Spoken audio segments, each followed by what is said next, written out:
नगर निकाय चुनाव में ताल ठोकने के लिए कई दावेदार पार्टी के सामने अपनी दावेदारी पेश कर रहे हैं। इसी बीच कांग्रेस प्रदेश कमेटी के महामंत्री नवीन जोशी ने भी पार्टी के समक्ष अपनी दावेदारी पेश की है। उन्होंने कहा है कि नगर निकाय के चुनाव होने जा रहे हैं और जिस तरह ओबीसी का आरक्षण तय हुआ है, इससे साफ लग रहा है कि अब चुनाव हो ही जाएंगे। वहीं बीजेपी पर निशाना साधते हुए उन्होंने कहा है कि अब तक बीजेपी की मंशा चुनाव कराने की नहीं थी, लेकिन अब चुनाव को देखते हुए मैंने भी पार्टी से देहरादून मेयर के लिए अपने दावेदारी पेश की है।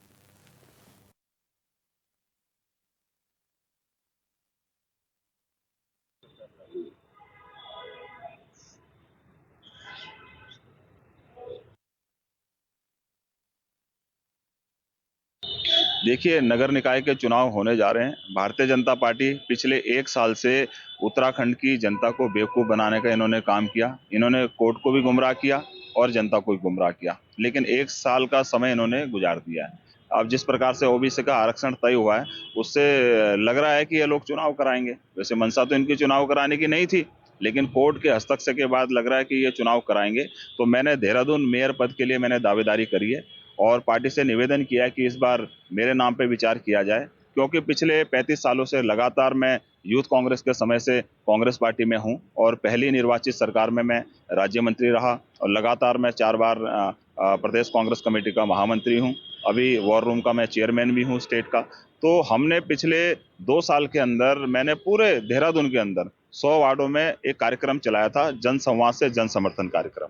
उसके दौरान मैं पूरे 100 वार्डों में मैं घूम चुका हूं, लोगों से मिला हूं और उनकी समस्याओं को मैंने सुना है और उनकी समस्याओं को हमने समाधान करने का भी प्रयास किया।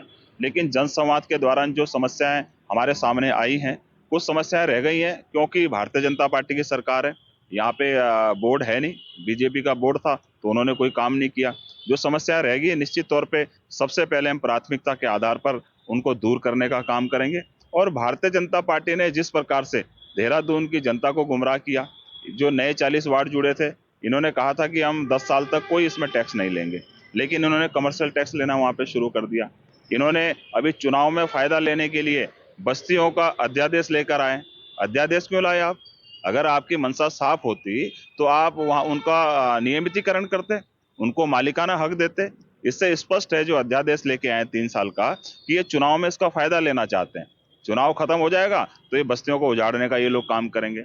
लेकिन हमारा स्पष्ट मानना है कि किसी के साथ भी इस प्रकार का वो नहीं होना चाहिए, किसी का घर नहीं छीनना चाहिए। कांग्रेस अगर देहरादून में मेयर बनता है कांग्रेस का, निश्चित तौर से हम मलिन बस्तियों को उनका मालिकाना हक देंगे और एक रोड मैप हम तैयार करेंगे सभी वर्गों से, सारे समाज के लोगों से, बुद्धिजीवियों से मिलकर, जो देहरादून के लिए बेस्ट पॉलिसी होगी वो हम लेके आएंगे। हम जुमले नहीं छोड़ेंगे, हम जो करेंगे वो अपने घोषणा पत्र में लिखेंगे और निश्चित तौर से इस बार कांग्रेस का देहरादून के अंदर मेयर बनेगा और भारतीय जनता पार्टी को हार का सामना करना पड़ेगा।